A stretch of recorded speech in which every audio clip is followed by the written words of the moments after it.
What's going on, everybody? Welcome to another video, and today we're going to be talking about Fantastic Beasts: The Secrets of Dumbledore. Now, I don't think I've ever talked about the Fantastic Beasts movies on this channel yet, but I've talked a little bit about the Wizarding World. Let me just get it out of the way. The Harry Potter movies, I, for the most part, really enjoy. I didn't care for the first one, the Sorcerer's Stone, but every single one of them I either really liked or loved. Especially movies like The Prisoner of Azkaban and the, what was it called? The Deathly Hallows movies. Those were fantastic. And then we get to the Fantastic Beasts movies, and it's kind of weird. I liked the first one enough. The first one was decent. But the Crimes of Grindelwald I didn't like. I feel like there was both so much going on, while at the same time nothing felt important. Like, it was a very weird kind of feeling with that movie. And now we get to the Secrets of Dumbledore. I'm sorry, I keep mixing up these titles. And yeah, wow. I should also say this. The reason why you're seeing this review late is because I didn't want to see this in theaters, because this movie is so riddled with controversy, from the Ezra Miller shit to the J.K. Rowling shit. I just didn't want to support this movie. And so I waited for it to come to HBO Max, and I'm glad I did. This movie is a complete waste of time and a waste of a really interesting universe. Let me start off with the good first. No one gave a bad performance in this movie. Everyone was giving good performances. Jude Law as Dumbledore is a really inspired choice. I love my boy Eddie Redmayne, and again, he's good in this, but he's not really given anything to actually do to flesh out, himself as an actor. Because I don't care what anybody says, Eddie Redmayne is seriously one of the best actors working today. I mean, his performance in The Theory of Everything, I still think is one of the best performances from a lead actor I have ever seen in my life. And then, not to mention a lot, like some of his other performances, like in Les Miserables or The Danish Girl. Like, this guy is really fucking good. But in this, he's just he's Newt Scamander. He doesn't really, he's not bad, he's good. But it's really, if anything, but it really does come down to, I should also preface this, some of the other good things in this. The visual effects obviously are fantastic. I wouldn't be surprised if this gets nominated for Best Visual Effects in next year's Oscars. Granted, the other two Fantastic Beasts movies didn't get nominated for Best Visual Effects, but at the same time, this year is looking pretty weak for visual effects. I already know Avatar 2 and Doctor Strange in the Multiverse of Madness are locks. This could be a legitimate contender for that third slot. We'll have to see what the other two hold in store. But the visual effects in this are great. So yeah. Everything else, though, mainly story-wise, I'm like, why does this movie exist? Let's just address the elephant in the room. Mads Mikkelsen replacing Johnny Depp in the role of Grindelwald. I don't really have much of a say in this because, I get it that Warner Brothers was put in a tough situation with the whole Johnny Depp thing. Because, because he just lost the UK court case. Johnny Depp lost the UK court case, and the US court case wasn't going to be until, oddly enough, around the time this movie came out this year. So it's a tough situation, although I will say, I don't know why Ezra Miller wasn't taken off of this movie. We saw Ezra Miller choking a girl on video, on camera, if I'm not mistaken, before the whole, Johnny Depp the whole Johnny Depp libel case thing in the UK. So I don't know why Ezra Miller wasn't removed if Johnny Depp was. Regardless, Mads Mikkelsen is good. I mean, to be fair, I don't really like. I'm not really. How do I describe it? It's like comparing Johnny Depp and Mads Mikkelsen. It's like it's not really useful because even when Johnny Depp was in the role of Grindelwald, I can't say he did like. I can't say there was anything within that character that elevated his that Johnny Depp was able to elevate. I mean, it's just a really bland character. We barely see Grindelwald doing anything. And we're going to get into the crux of the main problem I have with, this whole Grindelwald Dumbledore thing. But, like,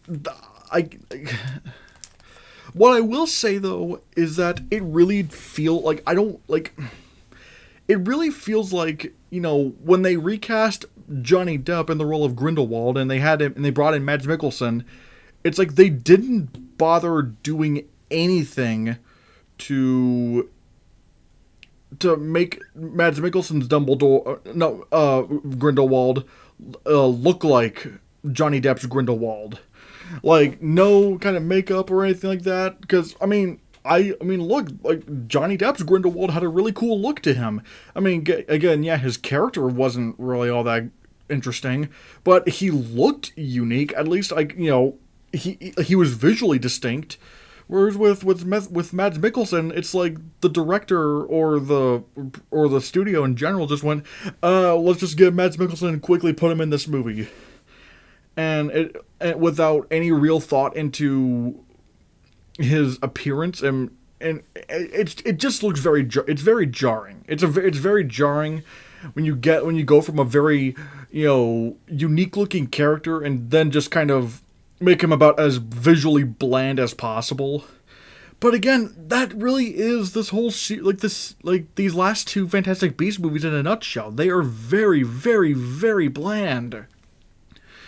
It's like I legitimately keep forgetting what the overall story is. Like, in all honesty, I'm legitimately forgetting what the story is, because it's just so uninteresting. It's one thing I will say is that, like, despite this being called Fantastic Beasts, there's not really much of a focus on the Fantastic Beasts. Like, at least in the first film, there was at least some kind of a focus on Fantastic Beasts. But in this one, it's like the beasts take a backseat to the story, and if anything, whenever the characters do have to deal with the Fantastic Beasts, it feels very awkward and weird. Like, oh, look, Eddie Redmayne has to do this weird little thing with these shrimp-like creatures, and it's just like, what am I watching? It feels like the movie has to stop every time, like every so often, to just we gotta do something with weird magical creatures. Hurry, let's just have Eddie Redmayne do this, and we'll like put like shrimp creatures there. Whereas, at least in the first Fantastic Beasts, the beasts were utilized. Like, they were utilized in the story, and they didn't halt the story. And let's talk about the main problem I have with this movie. The handling of Dumbledore and Grindelwald's relationship. The main emotional attachment to the film is that, Grindelwald and Dumbledore were once in love with each other. They were both in a relationship. But Grindelwald turned evil, and they even had like this sort of blood bond together, where I guess, they can't harm one another. But then, Grindelwald goes bad, and there's nothing really Dumbledore can do anything about it.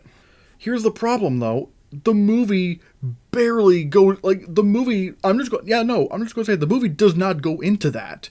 None of these past two movies ever go into the relationship of Dumbledore and Grindelwald. And, literally the most you get is a line of Dumbledore saying, "Because we were in love." And that's literally it. That's it. That's, you get nothing else. And it feels like, because obviously Warner Brothers didn't want to piss off China and Russia, so they just did the whole Disney Cyclops thing, or like the whole Disney thing where like they drop one little reference of gay and they only put in that one little drop just so they can cut it out for China and Russia.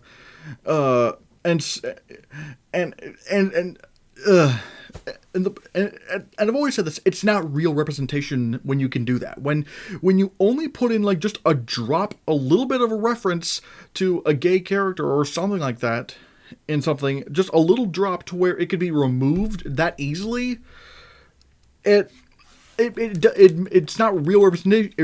Just so you can cut it out for just so that you can edit that out in China and Russia, it doesn't make it feel genuine. It's not real representation. Like, how come, characters like, Tony Stark and Pepper Potts, or, Peter Parker and Gwen Stacy, or Peter Parker and MJ, or, Will Turner and Elizabeth Swann, how come all these characters get to have really, strong relationships shown on screen, and yet gay characters can't, or at least, same-sex characters can't? And it's very, very, kind of frustrating, really. Don't get me wrong, I do know the answer. They just don't want to piss off China and Russia, but it's like, sooner, the more you keep doing that, the more people are going to catch on. And obviously that didn't work, because this movie still flopped at the box office. Hell, let me just look at this thing here. I'm going to put a little graphic up. Literally, Fantastic Beasts: The Secrets of Dumbledore made $405 million worldwide. To put that into perspective, the entire Santa Claus trilogy starring Tim Allen made $470 million. You were literally outgrossed by the Santa Claus trilogy. A trilogy that for the most part people don't like, and it's just kind of funny that a Wizarding World movie literally made less money than a moderately successful Santa Claus trilogy that no one has cared about for over a decade, and yet for some reason it's still getting a Disney Plus series, which I don't know why the fuck that's happening. But but here's the problem. Unlike the, Onward Cyclops, or that one brief gay kiss in Star Wars The Rise of Skywalker, unlike all of those, where they just introduce a drop of a gay reference and just to edit out for China and Russia, they do that in this movie, except unlike those times, this actually does hurt the story. And I'm not just talking about the idea of cutting that stuff out for China and Russia. I'm talking about the fact that there's only one or two lines that to briefly say that Dumbledore and Grindelwald were in a relationship. This hurts the movie because we're not given full good context or of true emotional understanding as to why, Grindelwald and Dumbledore have are butting heads like this. We're never given a good, because Warner Brothers won't delve into a gay relationship like this in this kind of a big budget film, even though, at least according to the plot, it is integral. Because they don't delve into it, the story and the characters feel emotionally hollow. It's why do I care about this? It's not being delved into. And I know there's going to be people out there saying, well, you want to force the gayness? No, if anything, what this movie is doing is forcing the gayness out, because, yeah, story does matter. But here's the problem. Not delving into Dumbledore and Grindelwald's relationship does hurt the story. It does hurt the story. Because that's literally the crux, the big emotional core of the Fantastic Beasts movies. And it's just not being delved into. And and I could go on and on and on about how, I'm not surprised over this, because J.K. Rowling is not really a supporter of the LGBTQ plus community. She's a fucking bitch. But, it just shows that even she, aside from all the transphobic stuff, the fact that she's not willing to delve into this more shows that she's not, an ally. She's not an ally for this. And it's just disheartening. And yeah, and like I said, it like before the whole dropping one bit of gayness just to edit out for China and Russia, that was normally like in previous kinds of movies, it was like, like it was only kind of a minor annoyance, and really it wasn't even criticisms towards the movies, it was criticisms of the studios. But like I said, because this relationship is meant to be important to the story, and it's meant to be important to the characters of Dumbledore and Grindelwald, not delving into that relationship actively hurt the movie and actively made the movie worse.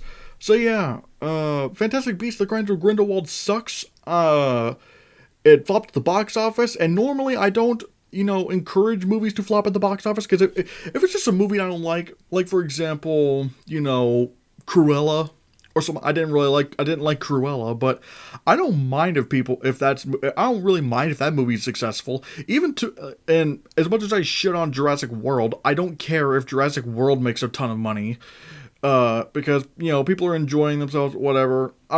Just because I don't like a movie, that doesn't mean, just because I don't like a movie doesn't mean I actively want it to flop.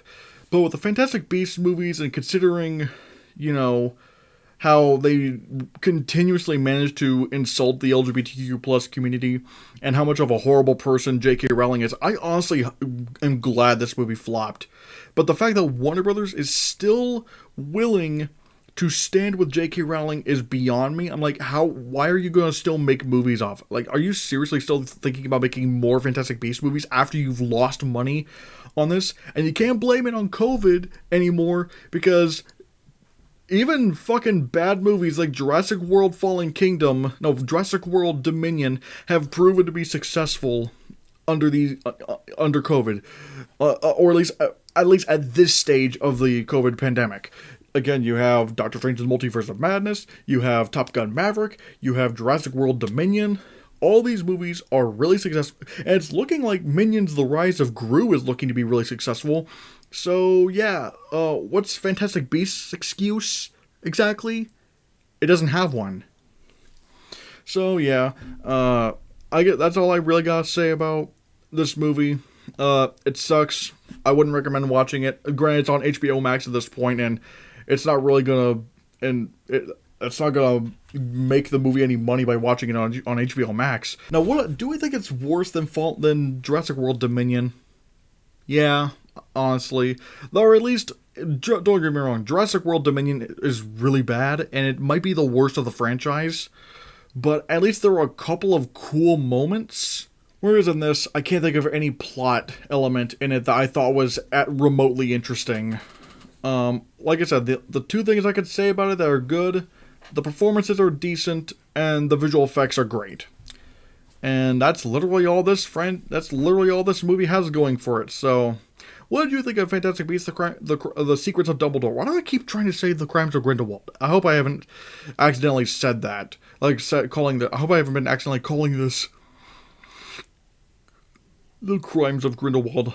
I don't know. But, yeah, see ya.